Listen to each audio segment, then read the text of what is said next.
Alright, so that was just a fun little video we did for the Outdoor Weaver program. We're Team E-Bike, and this is our second semester presentation. Thanks for everyone for being here. So we just want to say thanks to Sam, our advisor, for being a great advisor and helping us out with this bike. I'm Randall Bott. I was a team lead this semester. Deborah Grove, I was the design manager. Scott Peterson, economics manager. Nathan Cook, scheduling. Cordell Henry, manufacturing manager. And Morgan Mann, quality. So this is a poster that we did for the undergraduate research department, and they ended up giving us a grant to help pay for more than half of this bike. So we presented this at the symposium on March 25th. So a little bit about the project, the scope, and the features of the bike. So we wanted to build a bike that was safe, energy efficient, and cost effective. We wanted a bike that had that 30-mile range, and also you could have the normal functions of a bike, like pedals, hand grips, a seat, rims and tires, and wheels. So yeah, we wanted to have it that 75-pound range, also be able to carry up to 230 pounds easily, and have an 8-speed drive system, comfortable and stylish, and then also easier pedaling up hills than a normal bike, but cheaper than a car. So this is a little breakdown of cost to own this bike for a year. So if we go off of the average price of electricity in the United States, and it costs about 8 cents to charge this battery once to go that 30 miles.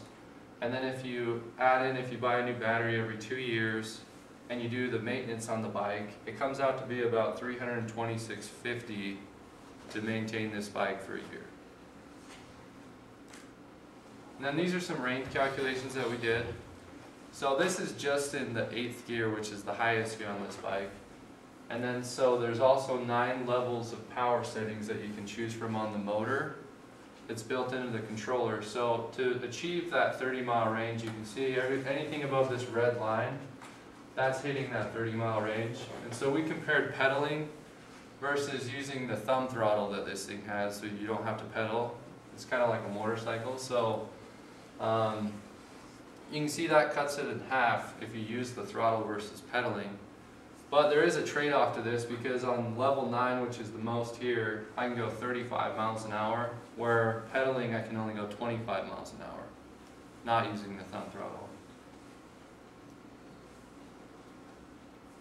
So now I'm going to turn the time over to our design manager, Deborah. Cool. So just a few things that we kind of changed design-wise.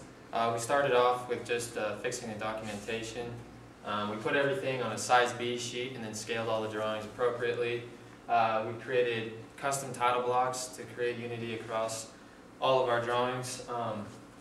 We specified tolerances that fit the needs for all fractional, decimal, and degree. Our fractional tolerances were a 1/16 of an inch, decimal were 30 thousandths, and our degree was plus or minus 1 degree. We changed all the part names to industry-specific terms, and then we just kind of cleaned up the overall layout of all the drawings. So updates to existing parts. After we built our prototype frame, we kind of realized that there were a few minor changes and updates that needed to be made.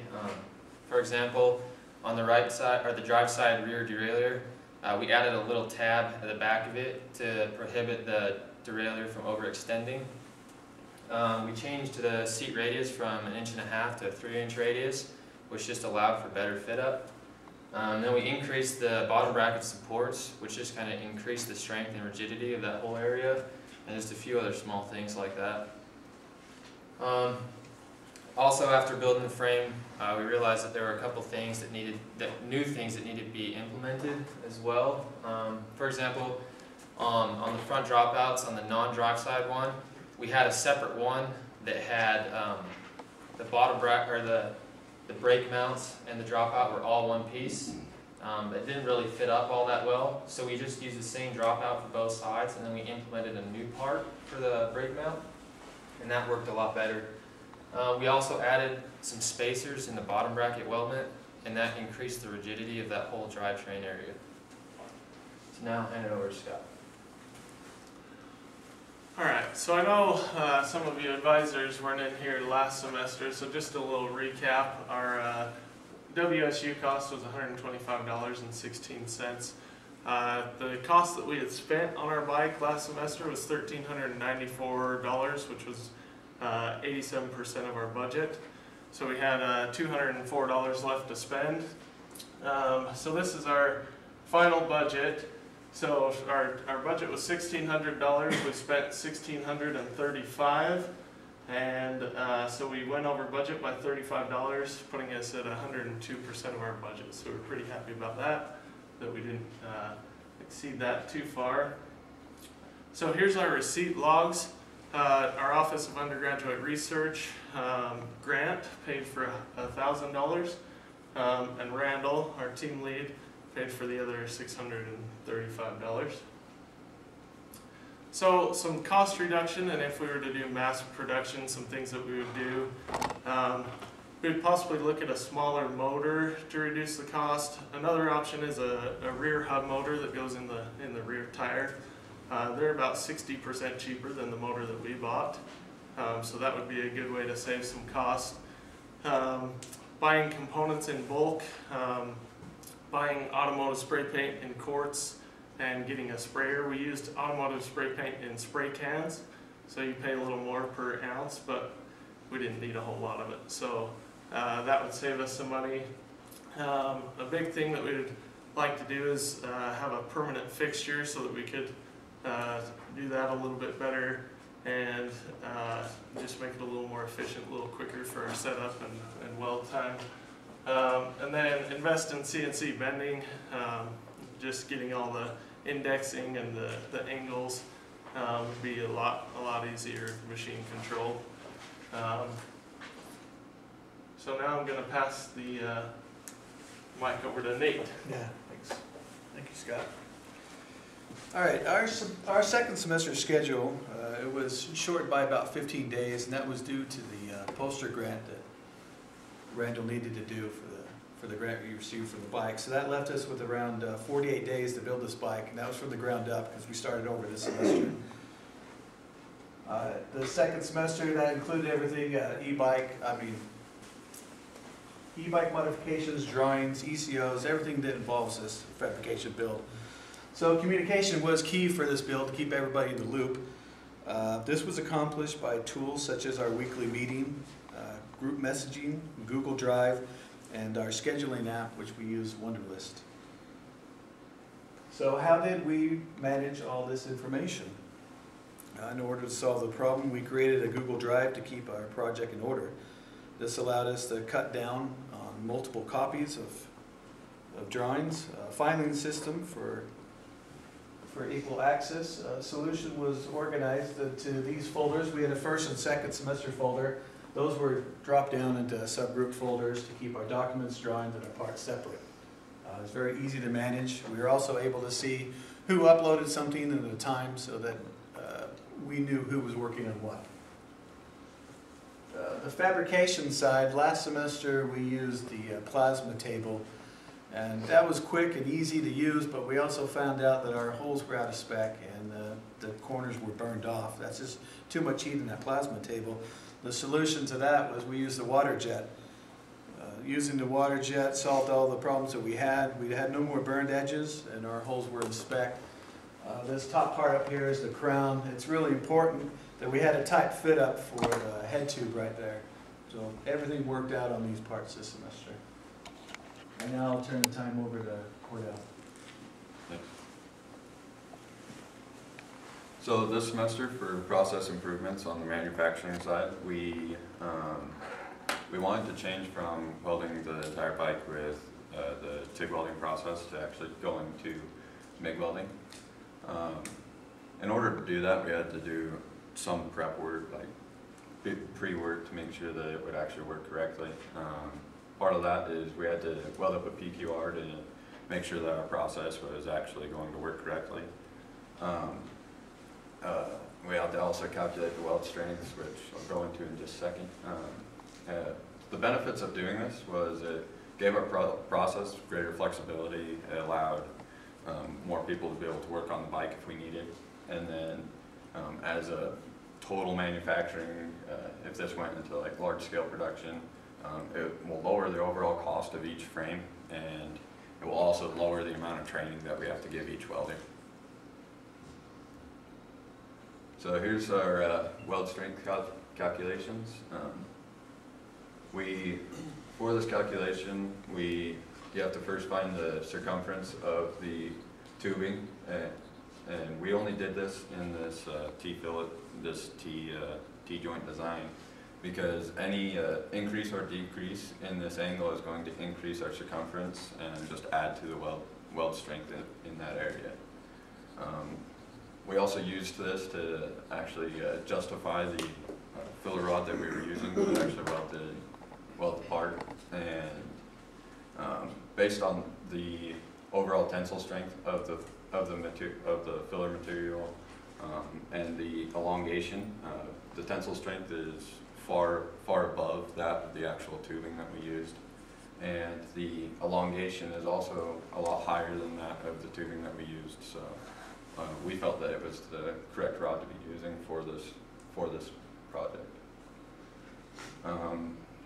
More improvements. So for the welding side of things, we wanted to use we used a lot of the strong hand fixturing that is available in the lab. That helped us hold tighter tolerances on the building process. As far as the bending goes, Randall actually brought the bender in and set it up right next to him while he was welding, so that way any small adjustments that need to be made to the tubing could be made easily. And for the cutting, I worked with Nate, and we built a shop aid that could be used on the bandsaw, so that it was a lot quicker and easier than having to try to set up the angles and figure out how to cut those parts. And here's our pictures. This one right here shows the strong hand tooling being used to weld up the forks. And right here is our shop aid being used. As you can see, it's pretty simple. You just clamp it to it, and it allows you to use the slide stop that's already in place on the bandsaw to easily make those long cuts. And I'll turn it over to Morgan. Thanks, Gordo. So this semester for quality, same as last semester, we had our quality control plan that we followed. It kind of spells out what our processes are, including how our ECNs are going to be implemented and what we need to control the project. It also specifies how we deal with out-of-spec parts, whether they be scrapped, reworked, or repaired. Here's a copy of our plan. Some of the highlights, it just says basically each tube bend will be inspected. That was a major part of coming up with a quality product. If we were off just a few tenths of a degree, that would throw everything off. And so, again, all the other changes that we made to the frame, we had to go through the ECN process that involved filling out the form showing the before, what the design was prior to the change, and what the design was after the change. And like Cordell said, we had our welder go through performance qualification test to make sure that all our welds were able to stand up to our specifications to be able to handle that 230 pounds. Our ECN process was pretty simple. Each change was documented, and then each person on the team would go through and figure out how that change would affect them in their department, and what possible issues that might bring up. In total, we came up with 6 ECNs on our project. Here's an example of one of them. This is the rear dropout that Deborah was talking about. we added this little tab, but in order to change this whole part, we threw it into an ECN. So you can see what we did before and after, and then each person had to approve it and make sure that that didn't affect them in their area. For our inspections, we came up with the dimensions that we thought were critical to quality, or CTQs. In each drawing, you'll see that we numbered them in pencil, and then in our inspection sheets, each ECN had a corresponding inspection. And here's an example of one of them. Just the inspection ID, what the dimension was, and what our tolerance is, and then what the actual dimension turned out to be, and whether we passed or failed. And obviously, each part had to pass, or else we weren't going to use it. Any questions? So now we're going to turn the time over for questions, and also we wanted to leave about 10 minutes to go outside and do demos if you guys want to ride it. And if not, you can watch me ride it and ask any questions about the bike. Questions now? Yeah. I just had a couple, maybe I missed it, but I guess it's for Morgan.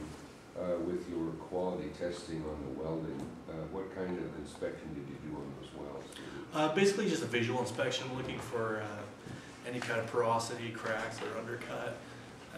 We didn't go so far as dye penetrant testing or anything like that. We figured our process was solid enough that as long as we followed our dimensions and our process, that it would work out and it would hold our tolerances. I had another question. You said that you brought the bender so that it was where you were working. Yeah. Where's the bender normal? It's normally in the machine shop over by the drill press. That's where they've had it, and then we kind of moved it over to the weld shop. So it's portable in some way? Yeah, it has wheels on the bottom. I have another question too on the tire selection. Do you think, did you guys do studies on these tires, or if you would have shrunk the size of the tires, could you increase your mileage and battery life? Or did you guys do any studies on those different kinds of tires, or were these just sexy and you decided to go with these? We didn't end up doing any calculations like that, but obviously these would have more friction. I mean, they are bigger and they weigh a lot more. So we did go with aluminum rims to keep them a little bit more lightweight. But no, we didn't try any different tires like that, but I imagine that they would be able to get a little bit more range. You can actually program this motor as well to different tire sizes to change Okay. that. So Yeah. you have a little bit of flexibility in there with the programming cable. Another thing with that, so this bike doesn't have any suspension, so we wanted to go with those fat tires so you let a little bit of air out and that acts as your suspension. That was my next question. I was going to say 30 miles on that seat. Has anybody done 30 miles on, Morgan, have you done 30 miles on that seat? No, sir. And I was wondering if it was waterproof, weatherproof. Yeah, I mean, the battery recommends that you On the don't. seat. Oh, the Oh. seat. Did you guys put It's- it to a car wash? It's a snowmobile seat, so I imagine that it Yeah, would be waterproof. the material is pulled from a snowmobile seat, so it's pretty waterproof.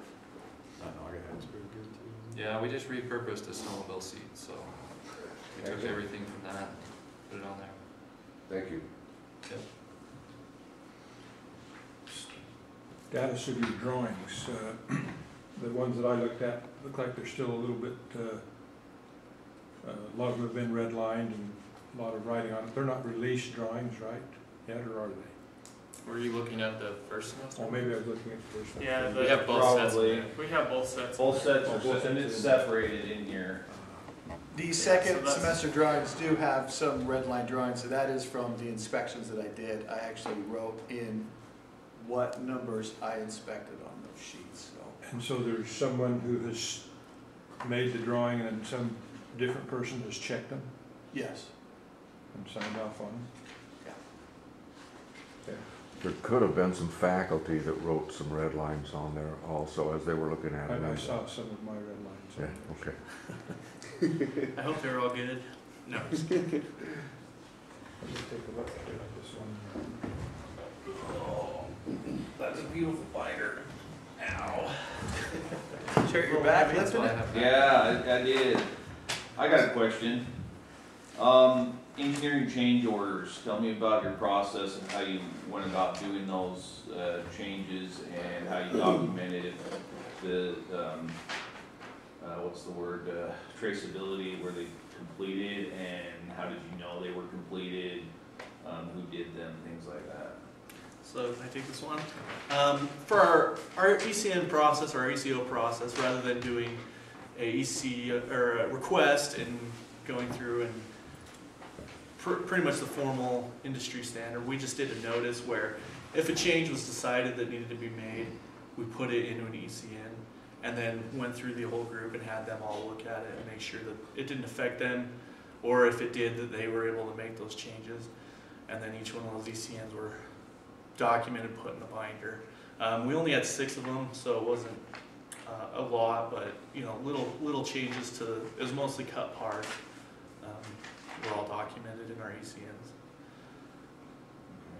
So there is a check by, but I don't see the way to tell who created them and then who checked them. Looks like there's just a check by on them. So who created the drawing would be in the top box of the title box, and then Oh, okay, I see. yeah, and then there's an Okay. inspection sheet by each inspected part, and that'll say who was inspected by. Okay.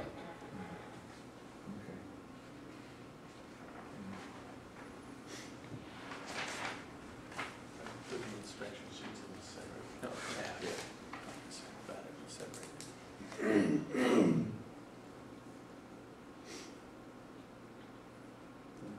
Leave I got it. a question. So how do you guys think that the balance of the teamwork went for the second semester? I can answer this one. So we ended up, like a lot of us have full-time jobs and a lot of us have other obligations. So what we did was we divided it up so each person made certain parts on the bike, and then they could work on that kind of on their own schedule. So we ended up, like a lot of times we wouldn't get together as a group to work on the bike per se, but we would work on our individual parts and then we came together to do the final assembly. But overall it was even. I mean, it was a pretty even workload, and we got done a month early and it turned out awesome, and we got a rock star team. So Got a question. So, how did you have a way to track action items? Who did what? Who completed what? Who didn't do what they needed to do? Yeah, on our Wonderlist app, it has it laid out for everybody's responsibility, and then we went through and checked it off when it was completed. Okay. Also, we have an individual part breakdown and also a group part breakdown, Okay. which everybody participated in. Why didn't you guys use a typical Gantt chart? The typical Gantt chart is limited to the computer lab in the north side of the building. It wasn't access to all. So in order to do a schedule that everybody had access to, we picked up an app called Wonderlist that we could all put on our phone. That way everyone had instantaneous access to what we were working on and who was working on what. So the Gantt chart we used for the first semester. The second semester we did not use the typical Gantt chart.